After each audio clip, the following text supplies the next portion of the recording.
Bismillahirrahmanirrahim. Assalamualaikum warahmatullahi wabarakatuh. Perkenalkan, nama saya Rei Ikramina Sajidah Nurtri dari Program Studi Manajemen kelas reguler 2H. Hari ini saya akan mempresentasikan studi Islam 2, Syariah materi 1 sampai materi 7. Materi yang pertama, Ruh dan Nafs dalam Al-Quran. Ruh dan jiwa dalam Al-Quran menekankan bahwa urusan ruh adalah hak prerogatif Allah dan manusia harus mendidik jiwanya untuk mencapai derajat ketakwaan melalui tazkiyatun nafs, penyucian jiwa. Pertama, mengendalikan kepentingan dunia dan syahwat dunia. Kepentingan yang kedua adalah memperhatikan hubungan dengan sesama, sementara kepentingan yang ketiga adalah melawan keinginan hawa nafsu dan was-was setan.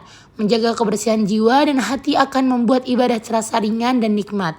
Orang yang memiliki hati yang kotor tidak akan bisa menikmati ibadah dengan baik. Jiwa manusia memiliki 3 komponen utama. Yang pertama itu ada akal.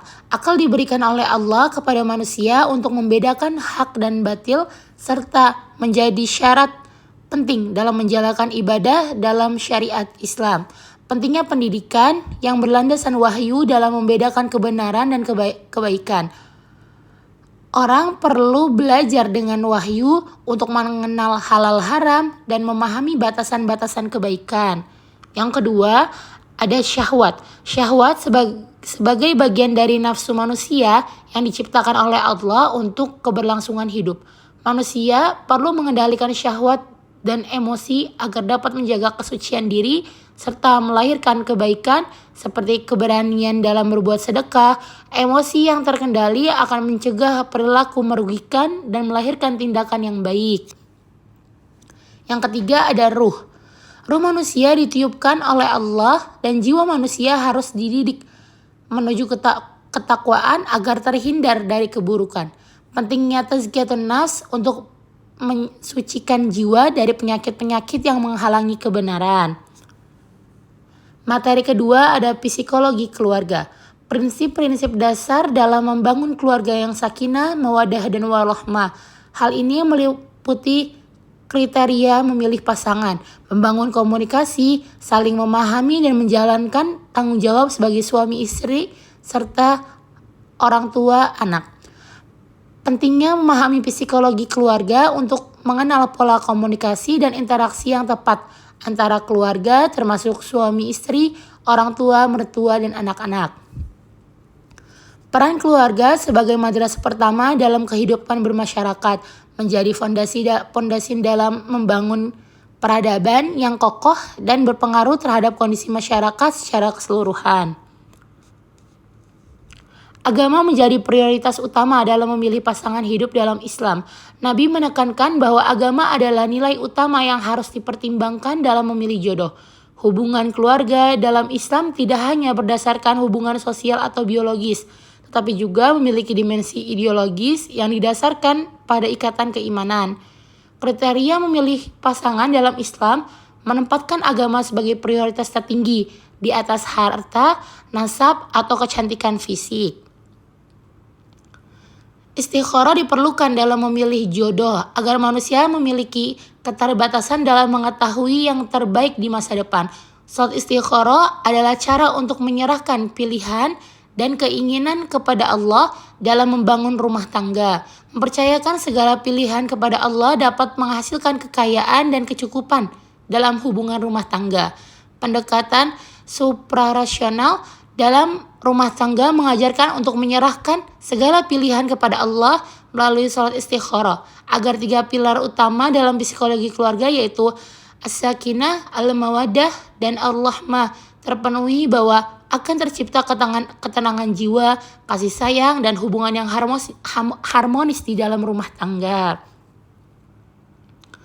Prinsip dasar dalam berumah tangga dalam perspektif Islam adalah orientasi ibadah, di mana motivasi ibadah menjadi fokus utama dalam psikologi keluarga. Suami dan istri saling mendukung dalam ibadah untuk meraih keberkahan bersama.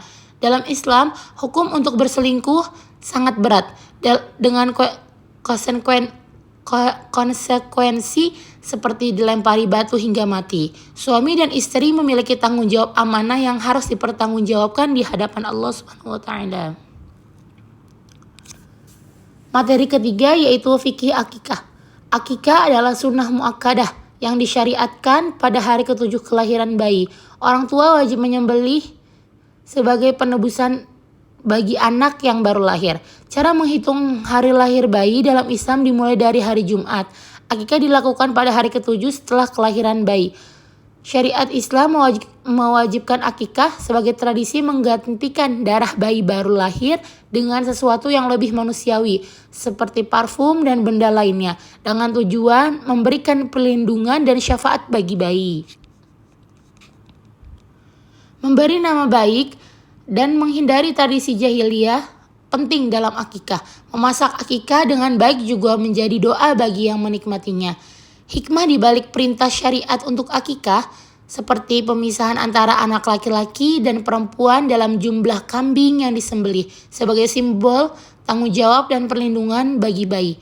Perlunya proteksi bagi bayi dari pengaruh setan yang dilakukan melalui akikah sebagai bentuk doa perlindungan dari keluarga dan masyarakat sejak dalam kandungan hingga lahir. Tradisi selamatan 4 bulan dan 7 bulan setelah kelahiran bayi tidak memiliki dasar syariat Islam. Sebaiknya uang yang dihabiskan untuk tradisi tersebut ditabung atau dibelikan kambing. Perbedaan antara tradisi lokal dan syariat Islam dalam merayakan kelahiran bayi. Pentingnya mengalokasikan dana dengan baik, dengan bijak jika untuk masa depan anak. Tanggung jawab keuangan laki-laki dalam perencanaan keluarga. Pentingnya persiapan finansial sebelum menikah dan memiliki anak. Materi keempat, fikih kurban. Pada hari yang penuh berkah ini, umat muslim diperintahkan untuk menyembelih hewan kurban. Tindakan ini bukan hanya sekedar ritual tahunan, tetapi juga merupakan bentuk ibadah yang penuh makna. Mengapa kurban begitu istimewa? Pertama, kurban adalah wujud ketaatan kepada perintah Allah Subhanahu wa taala sebagaimana yang tercantum dalam Al-Qur'an. Sesungguhnya salatku, ibadahku, hidupku dan matiku hanyalah untuk Allah, Tuhan semesta alam. Quran surah Al-An'am ayat 162. Dalam melakukan kurban, umat Islam meneguhkan kesetiaan mereka kepada Sang Pencipta. Perintah yang secara spesifik menunjukkan kurban terdapat dalam Quran surah Al-Kautsar ayat 2. Maka salatlah engkau karena Tuhanmu dan berkurbanlah. Dalam Quran surah Al-Hajj ayat 34, dan bagi tiap-tiap umat telah kami syariatkan penyembelihan kurban supaya mereka menyebut nama Allah terhadap binatang ternak yang telah dirizkikan Allah kepada mereka. Maka Tuhanmu ialah Tuhan yang Maha Esa, karena itu berserahlah diri kamu kepadanya. Selain itu, kurban juga merupakan bentuk kepedulian terhadap sesama dalam berbagi daging kurban kepada yang membutuhkan. Kita menghidupkan nilai-nilai solidaritas dan keadilan sosial. Seekor kambing cukup untuk kurban satu keluarga. Dan pahalanya mencakup seluruh anggota keluarga meskipun jumlahnya banyak atau bahkan yang sudah meninggal dunia. Seekor sapi dijadikan kurban untuk 7 keluarga, sedangkan seekor onta untuk 10 orang. Hendaknya hewan yang dikurbankan adalah hewan yang gemuk dan sempurna. Dalilnya adalah firman Allah Ta'ala, artinya barang siapa yang mengagungkan syiar Allah, maka sesungguhnya itu adalah berasal dari ketakwaan hati. Quran surah Al-Hajj ayat 32. Berdasarkan ayat ini, Imam Syafi'i rahmatullahi alaihi menyatakan bahwa orang yang berkurban disunahkan untuk memilih hewan kurban yang besar dan gemuk. Materi kelima yaitu fikih jenazah. 4 hal yang harus dilakukan kepada mayat orang mati, yaitu 1. Memandikannya, yang kedua mengkafaninya, yang ketiga menyolatinya, dan keempat menguburkannya. Kewajiban yang harus dilakukan terhadap mayat seorang muslim selain yang mati syahid, walaupun mati karena tenggelam, bunuh diri, bayi prematur yang lahir masih hidup, ada 4 hal. Yang pertama memandikan, mengkafani, menyolatkan, dan menguburkan. Yang belum disertakan adalah membawanya ke kubur. Pengurusan jenazah di atas dihukumi fardu kifayah. Apakah semua ini dikerjakan oleh seorang di antara kita walaupun belum mumayyiz, atau mayat memandikan dirinya sendiri karena karomah yang ia miliki, maka sudah terpenuhi fardu kifayah.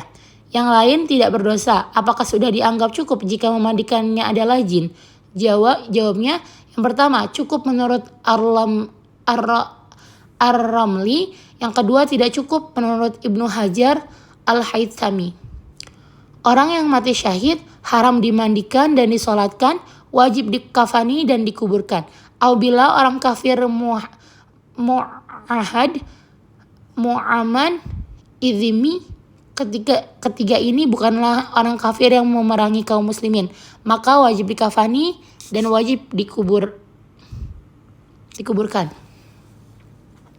Materi ke-6 ada fikih manasik haji.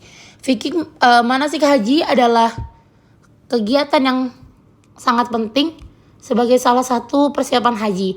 Tujuannya untuk memastikan bahwa calon jamaah haji dapat menjalankan ibadah dengan baik dan benar ketika berada di tanah suci. Melalui manasik, calon jamaah dapat berlatih mempraktikkan berbagai hal yang akan dilakukan selama ibadah haji. Syarat haji yang pertama beragama Islam. Haji hanya diwajibkan bagi orang yang beragama Islam. Yang kedua, baligh, harus sudah mencapai usia dewasa. Yang ketiga, berakal, memiliki akal yang sehat.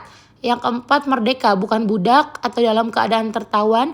Yang kelima, mampu, memiliki kemampuan fisik dan finansial untuk melakukan perjalanan haji serta cukup menanggung keluarga yang ditinggalkan. Rukun haji yang pertama, ihram, berniat untuk melaksanakan haji dengan memakai pakaian ihram. Yang kedua, wukuf di Arafah, berdiam di padang Arafah pada waktu tertentu pada tanggal 9 Zulhijjah. Yang ketiga, tawaf, mengelilingi Ka'bah sebanyak 7 kali. Yang keempat, sa'i, berjalan bolak-balik antara Bukit Safa dan Bukit Marwah sebanyak 7 kali. Yang kelima, tahallul, mencukur atau memotong rambut sebagai tanda keluar dari ihram. Wajib haji yang pertama itu niat ihram dari mikot, melalui niat ihram dari batas yang telah ditentukan sesuai dengan daerah asal jamaah. Yang kedua, menginap di Muzdalifah, bermalam di Muzdalifah setelah wukuf di Arafah. Yang ketiga, menginap di Mina, bermalam di Mina selama hari-hari tasyrik.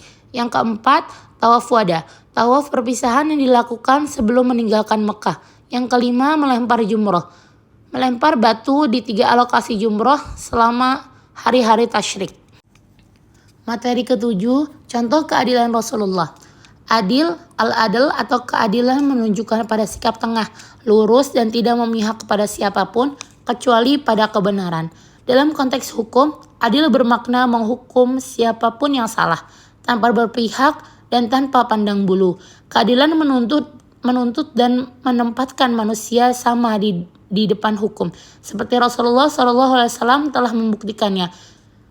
Sesungguhnya Allah menyuruh kamu berlaku adil dan berbuat kebajikan. Quran Surah An-Nahl ayat 90.